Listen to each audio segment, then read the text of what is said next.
여러분, 제가 어려운 문제를 하나 내도록 하겠습니다. 이걸 맞출 수 있을지 모르겠어요. 여러분, 세상에서 제일 좋은 교회가 어떤 교회인지 아십니까? 세상에서 제일 좋은 교회. 어려워. 문제 너무 어려워. 너무 어려워서 문제를 못 푸는 거야? 아니면 너무 쉬워서 말할 가치가 없는 거예요? 내가 다니는 교회. 99.999점. 거의 100점에 가까운데, 세상에 가장 좋은 교회? 당인교회. 완도 종안교회에서 물어보니까 완도 종안교회 한 방이 나오더만, 왜 우리는 한 방이 못 나왔지? 네. 여러분, 세상에서 가장 좋은 교회, 그거는 어떻게 보면은요, 우리가 생각할 때 우리 교회가 좋은 교회잖아요. 그런데 과연 세상 사람들도 그 교회를 볼 때 좋은 교회라고 인정할까? 이건 좀 다른 문제예요.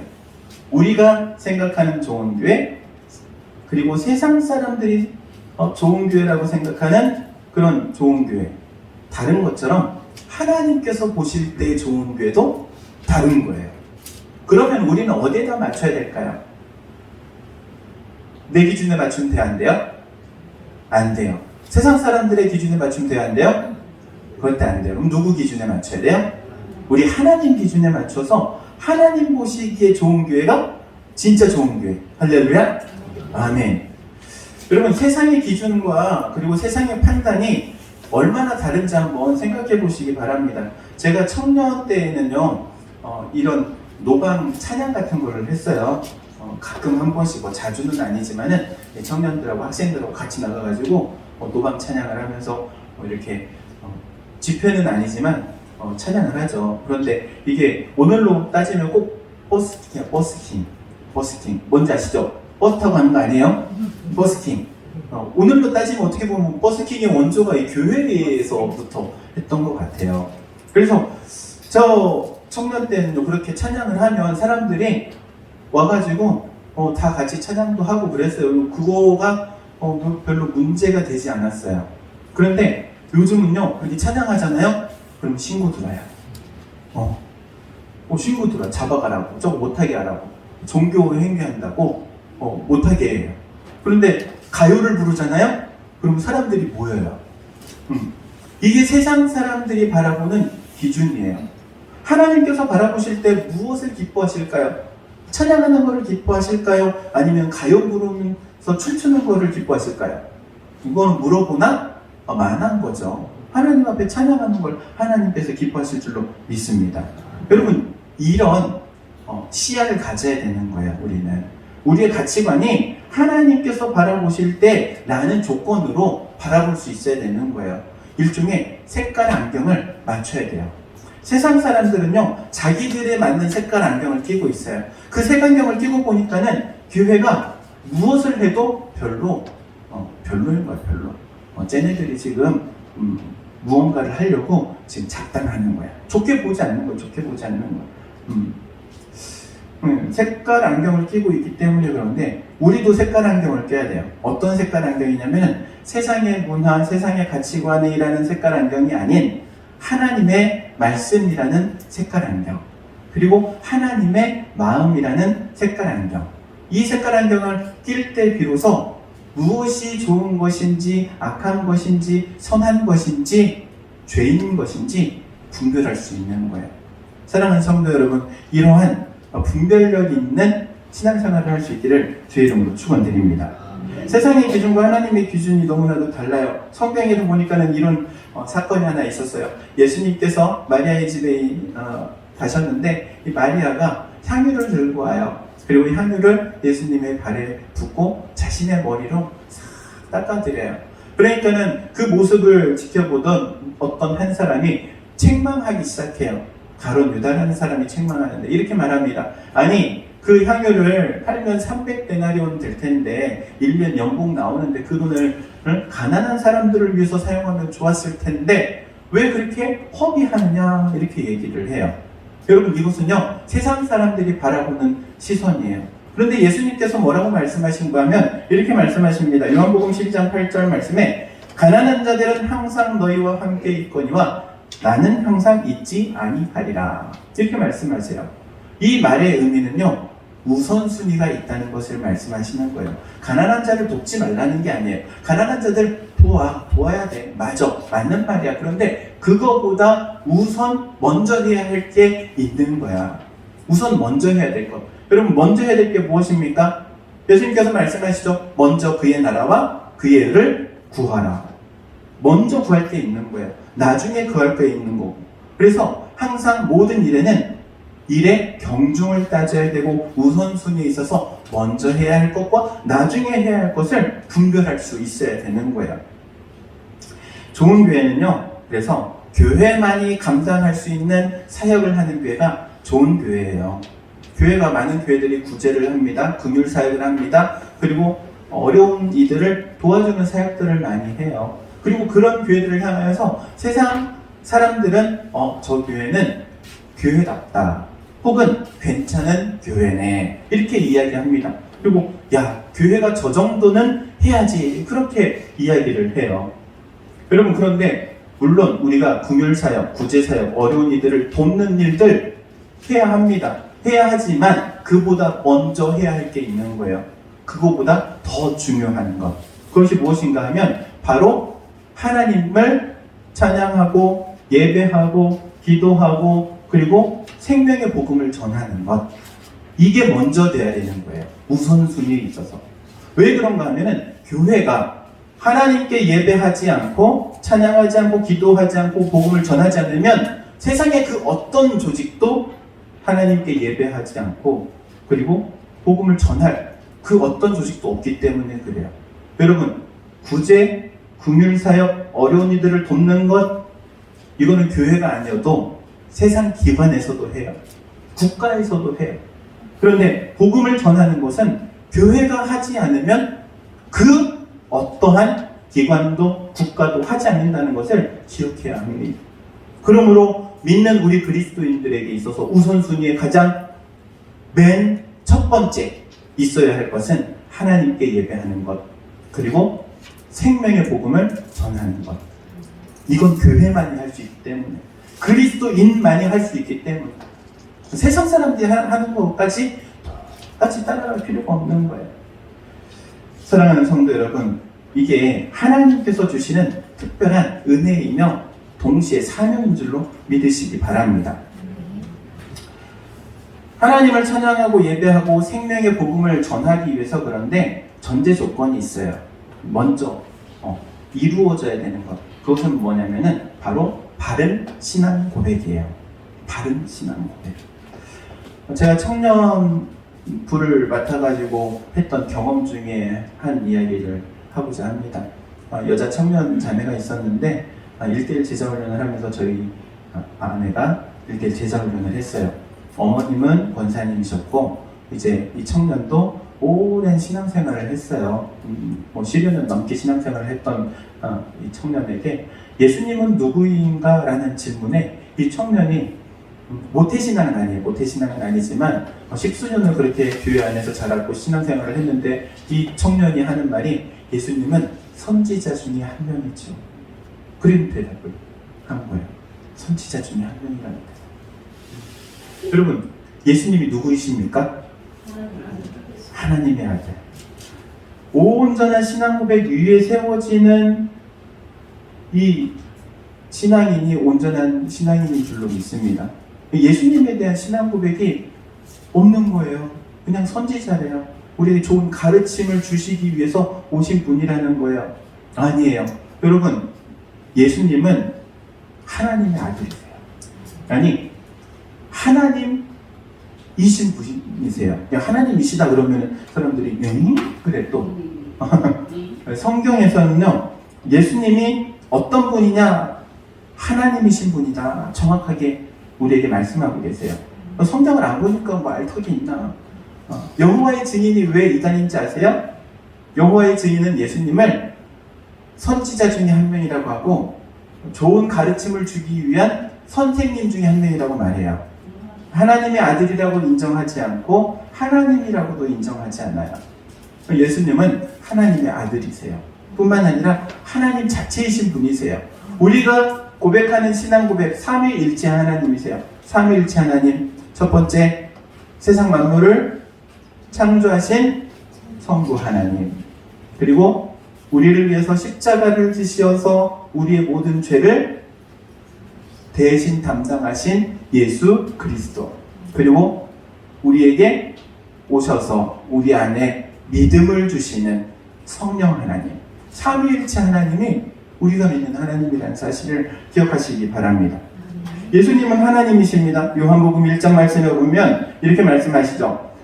태초에 말씀이 계시니라. 이 말씀이 하나님과 함께 계셨으니 이 말씀이 곧 하나님이시니라. 말씀이 뭐라고요? 하나님이시래요. 그런데 이 말씀이 육신이 되어 우리 가운데 거하심에 우리가 그의 영광을 보니 독생자의 영광이요 은혜와 진리가 충만하더라. 이렇게 말씀하고 계십니다. 이분이 누구예요? 바로 예수님이에요. 말씀으로 계셨던 분이 이 땅에 육신으로 오셨는데 그분이 바로 예수 그리스도라는 사실이에요. 사도 바울은요, 그래서 이 예수님에 대해서 다음과 같이 증언합니다. 빌립보서 2장 6절에서 11절 말씀에 그는 근본 하나님의 본체시나 하나님과 동등됨을 취할 것으로 여기지 아니하시고 오히려 자기를 비워 종의 형체를 가져 사람들과 같이 되셨고 사람의 모양으로 나타나사 자기를 낮추시고 죽기까지 복종하셨으니 십자가에 죽으십니다. 예수 그리스도, 하나님의 본체이신 분, 하나님과 동등하신 분. 그런데 이 땅 가운데 오셔서 십자가를 지신 이 예수님이 하나님이심을 여러분 믿으시기 바랍니다. 우리가 이 신앙 고백하는 이 신앙 고백이 아무리 얘기를 해도 모르는 사람이 있어요. 10년 동안, 15년 동안, 20년 동안, 30년 동안은 신앙 고백으로 사도신경을 항상 했음에도 불구하고 이걸 못 깨닫는 거예요. 오늘 제자들을 보세요. 제자들 보니까는 제자들이 예수님께서 말씀하십니다. 내가 예루살렘에 올라가서 대제사장들에게 고난을 받고 십자가에 죽을 거야. 그리고 3일 만에 다시 부활할 거야. 라는 말씀을 전해주시는데 제자들이 어렵다. 그래요. 저게 무슨 말인가? 이해되지 않는 거예요. 예수님의 말씀이. 예수님께서 십자가에서 죽으시고 다시 살아나실 것을 말씀하시는데 제자들은 혼동이 되는 거예요. 혼동이. 왜 혼동이 되냐면 제자들이 예수님을 바라보는 시야 가운데는 색깔 안경을 끼고 있었기 때문이에요.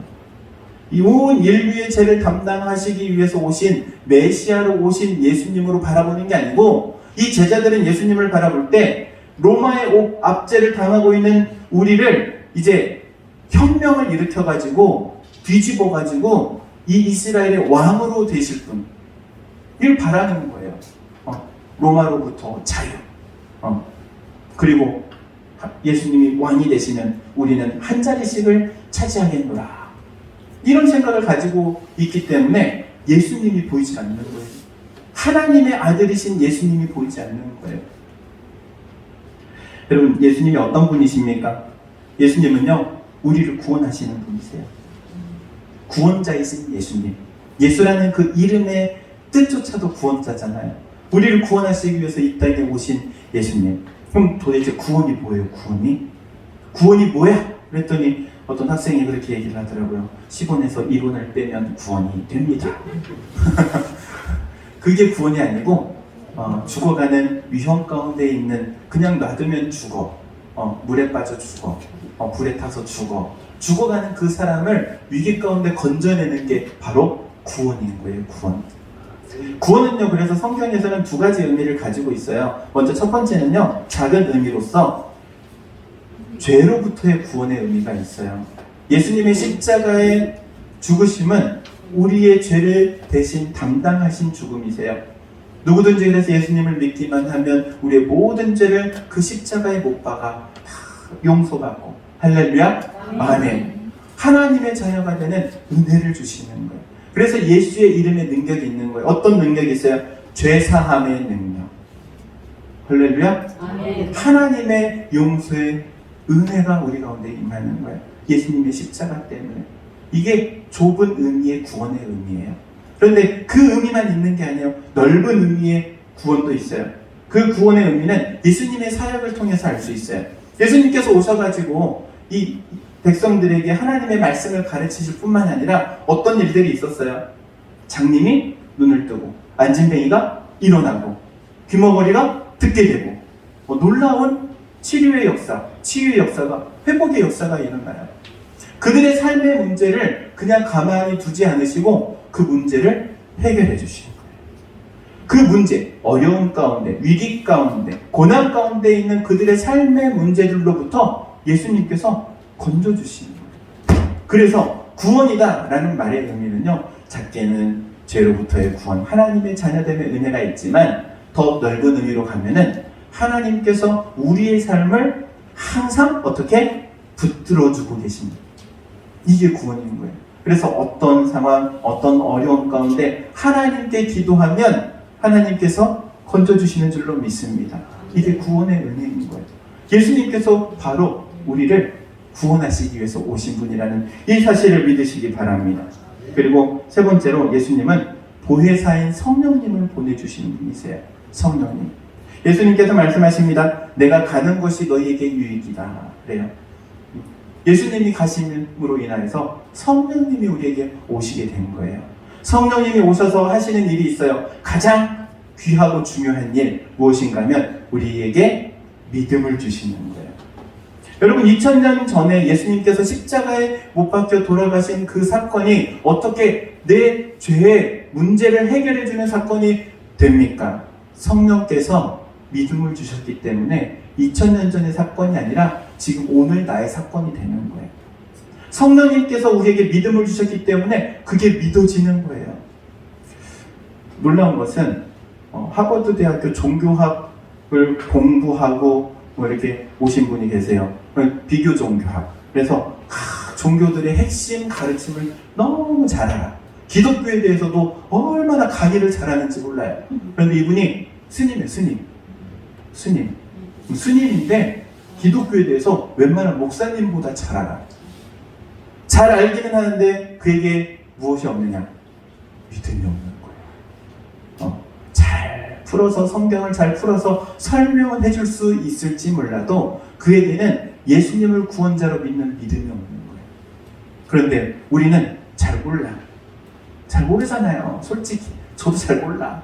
다 잘 모르겠어. 그런데 뭐가 있는 거예요? 믿음이 있는 거예요. 믿음. 이게 하나님의 은혜인 줄로 믿으시기 바랍니다. 성령님께서 우리 가운데 임하셨기 때문에 믿음이 생기는 거예요. 믿음은요 성령님이 주시는 거예요. 내가 믿을 거야 해서 믿어지는 게 아니라니까. 성령님께서 믿어지게 하는 거예요. 그 믿음의 은혜. 그리고 그 다음에 각종 은사들은 그 다음의 이야기야. 그런데 이 제자들은요 예수님을 몰라요. 너무나도 몰라요. 얼마나 모르는 거 하면은요, 여러분 학교에서도 교수님이 강의를 싹 한 다음에 맨 마지막에 하는 말이 있어요. 뭐냐면은 자 질문 있습니까? 그래요. 그러면은 보통 질문이 없죠. 질문이 없는 이유에 대해서 교수님이 이렇게 얘기해요. 내가 강의를 너무 잘했든지 아니면 뭔 소리인지 모르든지 강의를 너무 잘해가지고 이해가 됐으면 질문할 게 없잖아요. 그쵸? 근데 아무것도 모르겠어. 강의를 듣긴 들었는데 저게 무슨 소리지? 이런 질문할 게 없다는 거예요. 근데 제자들의 모습이 그래요. 예수님께서 말씀하세요. 내가 죽은 다음에 3일 만에 다시 살아날 거야. 부활할 것을 말씀하시는데 제자들이 도무지 몰라요. 얼마나 모르냐면 물어보지 못할 정도로 모르는 거예요. 이게 뭔 소리지? 뭐를 물어봐야 될지조차도 모르는 그러한 무지함 가운데 있는 거예요. 이 성경 말씀을 보면서 그래서 제가 이 한 가지 사실을 정확하게 알게 됐어요.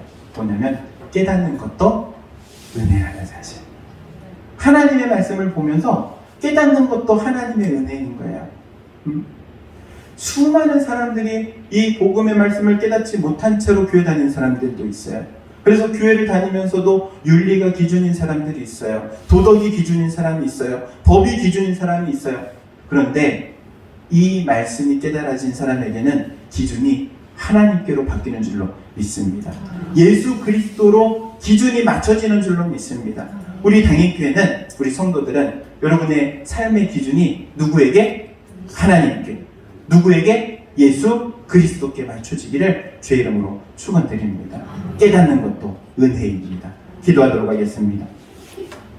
상관회가 충만하신 하나님, 은혜를 구합니다. 우리의 영적 무지함을 깨트려 주시고 또한 복음의 말씀을 깨닫게 해주시니 하나님의 은혜임을 고백합니다. 우리가 이 복음의 말씀을 깨달은 만큼 또한 우리가 세상 가운데 하나님의 자녀로서 하나님의 자녀답게, 그리스도인으로서 그리스도인답게, 주님의 몸된 교회로서 몸된 교회답게 살아갈 수 있도록 인도하여 주옵소서. 저희를 통하여서 하나님 영광 받으시기 원하오며 그리스도이신 예수님의 이름으로 기도하옵나이다. 아멘.